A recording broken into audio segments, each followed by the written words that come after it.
What's going on, people? Back again for you.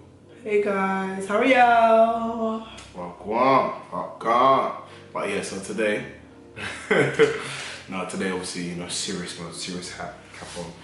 We're gonna discuss a dilemma for you. So someone's written it to us and they want our advice and tips. So we're gonna answer it.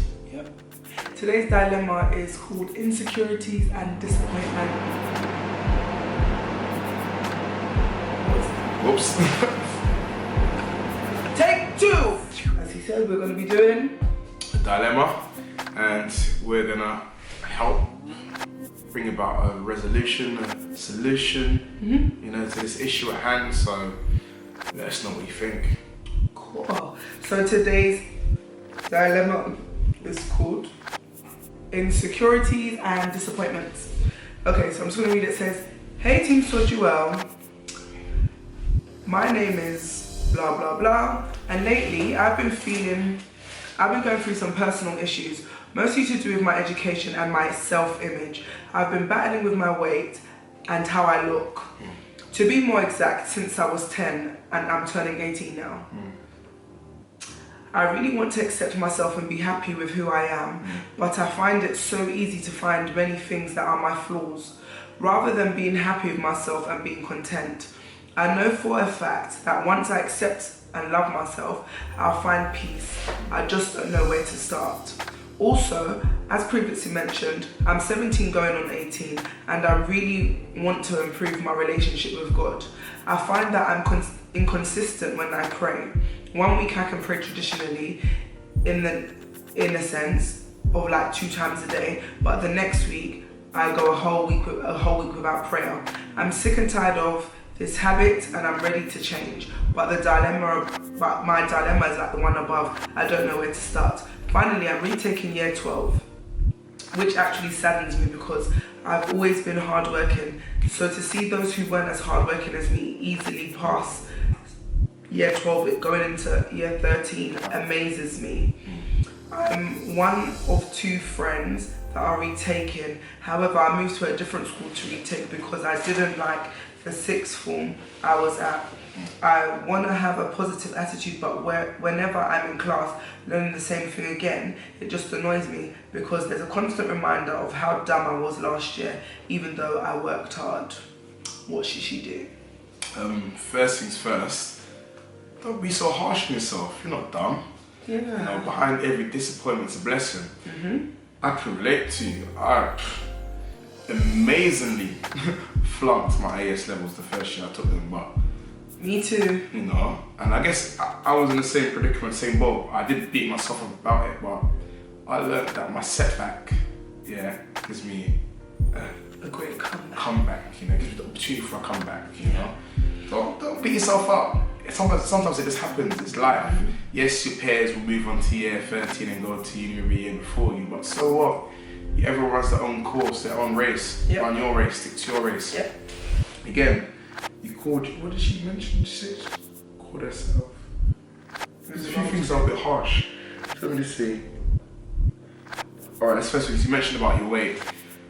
So it's difficult, especially if you like food or you're a food eater, and sometimes there's too much spot for choice. But what I would say is perhaps just let's do practical things. So when I say practical, your portion sizes, make them smaller. If you can, half the amount you eat. Try to cut down on fizzy drinks. Try to cut down on chocolates. Try to drink more water. It's more practical steps that you can implement day by day. What I would say to you is, I can relate. Sometimes whereby I'll pray every day, sometimes twice a day, sometimes 3 times a day. There'll be times whereby I might go days without praying, weeks without praying, but again, it's just building that habit, just building that, having that foundation. I guess what I would say to encourage you is pray in the morning and pray before you go to bed. At least that you've spent time with the Lord, you spent time with God. And in between that, try listen to podcasts, with teachings, sermons, just so you keep your mind replenished and keep your mind, on the Word, meditating on God. So I'm not going to say it's not easy, but when it becomes a lifestyle, it becomes a whole lot easier. You see that? I mean, first and foremost, I'm going to talk about what your second point was, which is that, you know, you're inconsistent with prayer. I feel like that second point you made is cohesive with your first point. If you try and find a rhythm and try and find, you know, some type of routine, if you have routine so that, you know, when you wake up in the morning, the first thing you do is, even if it's for 1 minute, is pray, yeah?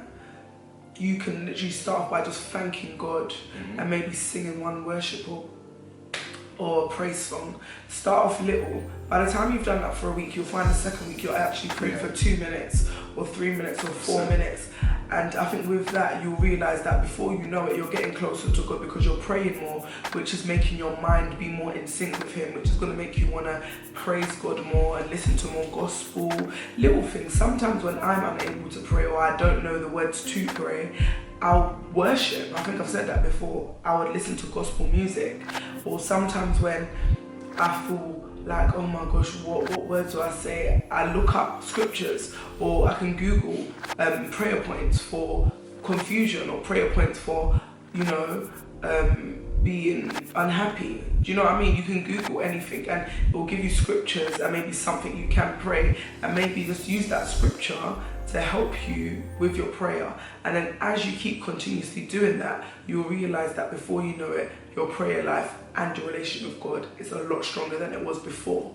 So also, what I'd say to you in regards to your weight and being insecure and always picking at your own flaws, the reality is that there's no time to pick at your own flaws, because at the end of the day, there's only one you. The way you might look at someone else and admire them is the same way someone probably looks at you and admires you. We all have flaws, you know? We all pick out little things about ourselves, but it's not for you to break yourself down, it's for you to make yourself better.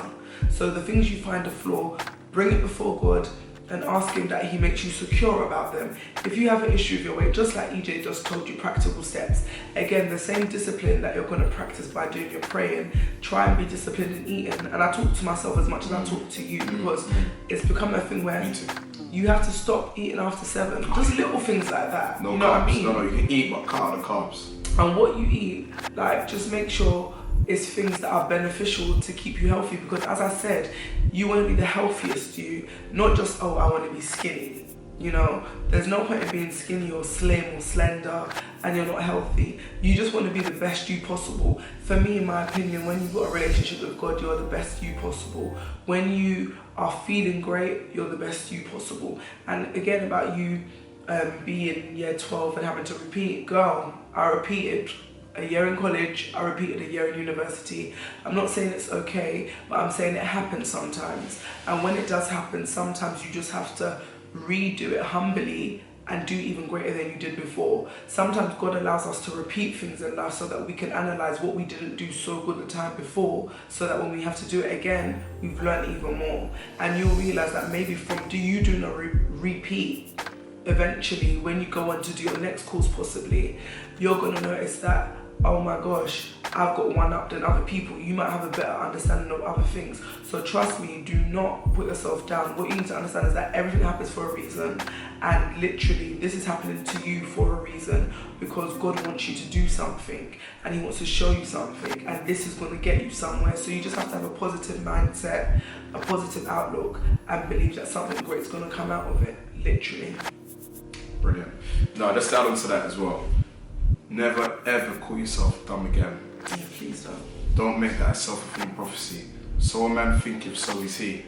So what you need to do is change your tone, change your speech, change your vocabulary, change your language. Yeah. Say I'm an overcomer, say I can do all things, and say I am smart. Yeah. And when you go to sit your exams again, say I'm going to pass, declare you're going to pass. Also, it says in the word, write the vision and make it clear. You want to pass, you want to obviously get to go to year 13. Have a strategy in place. How are you going to get to year 13? Practical things. You know, speak every single day. Say, God, I thank you in advance I have passed. I thank you in advance, I don't know how, but for you, you're going to be my strength. You're my shield. If I can do all things for you, I'm going to pass. Speak it, declare it. Speak it, declare it. And also as well, how do you learn? How do you study?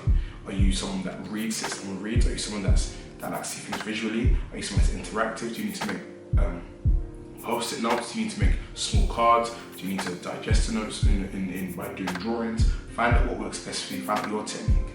What works for A won't necessarily work for B. You know, look at what works for you and implement them. And stop comparing yourself to the best next to you, the best on your right, front, or back of you. Focus on you, because you're the best you that you can be. There's no one else that can compare to you. So don't say you're dumb. You're smart.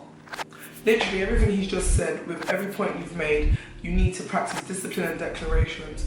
Every day when you rise up, I'm gonna be healthy, I can be healthy, I am the best me, I'm taking steps daily to be the best me, I'm beautiful, I love me, there's only one me. The thing is, you can't be anyone else, everyone else is taken.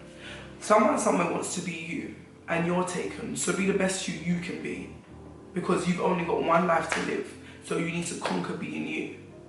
I really enjoyed doing this Dirty Dilemma because it was more about lifestyle, and I know there's a lot of young people that feel this way, especially when you're in your kind of 18, 16, 17. Sometimes we go through a lot of insecurities because we see so many other beautiful people and we feel that we don't meet that bracket. But I just want every young girl to know that you are beautiful, you are enough, you're gorgeous. Your character is what makes you beautiful, not your face, not your body. Your being, who you are, how you are, is what makes you beautiful. So continue to work on your personality, and you know, as your mind changes, so will your outward appearance, because you'll glow, and that's the realness of it all, really. I just want every young girl and young man to know that there can never be another you, so conquer being you, and know that while you're being you, that's a gift in itself. Yeah, we're all great, we're all lovely, we're all beautiful. And God made us fearfully and wonderfully, so know that we're all beautiful and perfect in His eyes. To summarize, to round up, when you pray, push until something happens. Yep. Prayer or anything in life is like resistance. It starts off hard, then it gets easier. So start off doing this for 5 minutes, the next day 10 minutes, just keep pushing until something happens. That's my final take-home message. Okay guys, hopefully you enjoyed this video. A beautiful, quick and straight to the point Dirty Dilemma, one called Insecurities and Disappointments. If you've got any more, send them in, guys. We want more. We want to be able to help and support you guys. We love doing these videos because it's changing someone's life, and that's what this is all about. Yeah? 100%. Alright guys, have a blessed week and we love you. Thinking like what would be my message to my daughter, you know, and I want my daughter to know that you're queens, like you are proper queens. Like, don't let no guy try to come and sweet talk you in your ear, and then you lose your brain go cuckoo, and then you start thinking of your panties. Like, obviously, I'm gonna be real, we're real people.